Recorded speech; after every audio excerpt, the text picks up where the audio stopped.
Partai politik peserta pemilu ramai bicarakan koalisi dalam menghadapi pemilu presiden. Utak-atik pasangan capres-cawapres pun mulai bermunculan. Lingkaran Survei Indonesia memprediksi berdasarkan hasil hitung cepat pemilu legislatif lalu hanya akan ada 3 atau 4 poros koalisi pada pemilihan presiden Juli mendatang. LSI menilai akan ada 3 kemungkinan pemimpin poros koalisi, yakni PDIP, Golkar, dan Gerindra sebagai 3 besar pemenang pemilu.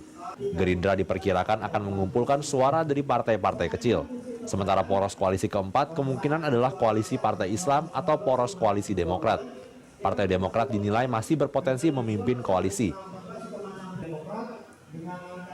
3 besar partai politik telah memastikan capresnya, yakni PDIP memajukan Joko Widodo, Golkar dengan Abu Rizal Bakri, sementara Partai Gerindra menjagokan Prabowo sebagai capresnya. Koalisi antar parpol dipastikan akan meramaikan bursa cawapres dalam menghadapi pemilu presiden Juli mendatang. Sekjen PDI Perjuangan Cahyokumolo angkat bicara soal kriteria pendamping Joko Widodo di Pilpres. Menurutnya, ada 3 kriteria yang harus dimiliki cawapres yang akan diusung PDIP. PDIP tengah mencari figur cawapres yang memiliki program-program jelas yang mengedepankan kepentingan rakyat. Selain itu, berkeinginan kuat membangun sistem presidensial. Dan siapapun orangnya, cawapres harus memposisikan diri sebagai wakil Jokowi.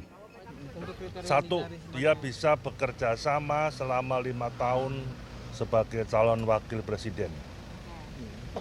Dia bisa memposisikan posisinya sebagai wakil presiden selama 5 tahun.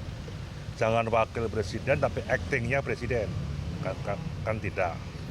Yang kedua, punya komitmen yang sama memperkuat sistem pemerintahan presidensial, punya program pro rakyat, mengimplementasikan Trisakti.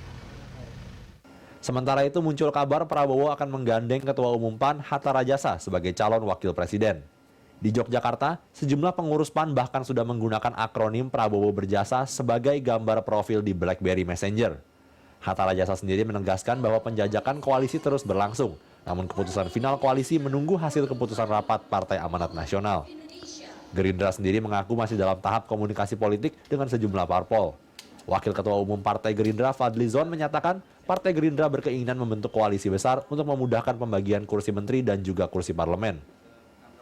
Gerindra sekarang ini sedang menjalin komunikasi politik dengan sejumlah partai politik dan setiap hari cukup intensif. Namun memang kita tidak perlu gembar-gembor ya. Kita kan sedang melakukan komunikasi, bukan sedang melakukan pencitraan ya. Sehingga kalau komunikasi itu perlu ada pendalaman-pendalaman, terutama kita berbicara tentang masalah bangsa, dan masalah bangsa kita ini kan masalah yang cukup besar, dari mulai masalah politik, ekonomi, sosial, sampai masalah budaya dan seterusnya. Bursa cawapres dalam pemilu presiden 2014 belakangan menjadi tema politik. Koalisi yang menjadi keharusan membuat utak-atik pasangan capres-cawapres terus dijajaki parpol dalam menghadapi pemilu presiden. Tim Liputan Berita 1.